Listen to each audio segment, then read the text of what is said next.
Kanitha-inĩ wa St Francis of Assisi mwena wa Kiti icigĩrĩra-inĩ cia mũciĩ wa Naikuru nĩkuo Grace Wanjiru na mwendwa wake Thomas Misu manyitithanĩirio thengia wa erĩ aya gũkorwo marĩ na wathe wa kũigua. Leo hatuna budi kusherekea ule umoja wetu. Erĩ aya merekanĩte macemanirie mũciĩ-inĩ wa Naikuru marĩ mĩethere-inĩ ya ũboco kũrĩa nyina wa Wanjiru kuma kaunti-inĩ ya Nyandarua atarĩirie ũrĩa mamenyire mwarĩ arĩ na wathe wa kwaria arĩ mwana wa Gakenge. Grace ũrĩa kana gakinya mĩeri 3 onaga nĩ kanjia kũ recognize thauti kĩũguo inegene tũkĩnũtinda ona kĩndũ kĩngĩgwa ndarathitũka na andũ hakuga tata augaga tũgĩtuĩka concerned tũkĩmũtwara Lions Club agĩthimwo matũ tũgĩthiĩ ũguo akĩoneka araigua gũtũ kũmwe hanini mũno no kũmwe nĩ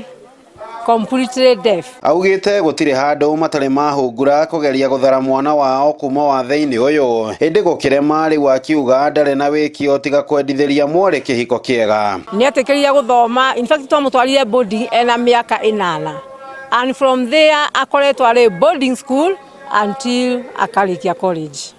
So Grace we nĩendete gĩthomo tondũ tũtirĩ twetwo thukuru atĩ nĩaregire gũthoma. Ona aciari a Thomas Misu haha magĩtorio nĩ gĩkeno kĩa mũriũ wao kũhikania kũgĩa na mũciĩ makiuga thĩna wa mwana wao wanjĩrĩirie arĩ na mĩaka 7 ĩndĩ nĩ thĩna ũrĩa ũtatuĩkire mũhĩnga wa kũgirĩrĩria mwana wao gũkũra na gũthiĩ na mbere na maũndũ make. Ndugu yangu hakuzaliwa hivyo, lakini sasa hiyo tuachie Mwenyezi Mungu, lakini halikuwa naongea kafika tu wakati hivyo ikawa vinyako hivyo. Nĩ igongona rĩrĩa rĩihũrĩte ataũri na njĩra ya ciĩko na arĩa mathomithĩirio gĩthomo gĩkĩ kanitha-inĩ ũyũ kũrĩa mũhiki na mũhikania mamũkĩrĩte kĩrĩa gĩothe gĩthiĩte na mbere kũgerera ataũri aya. Handũ-inĩ ha ceceni ya Inooro TV kuma kaunti-inĩ ya Naikuru, rĩtwa rĩakwa nĩ Robert Wamaina.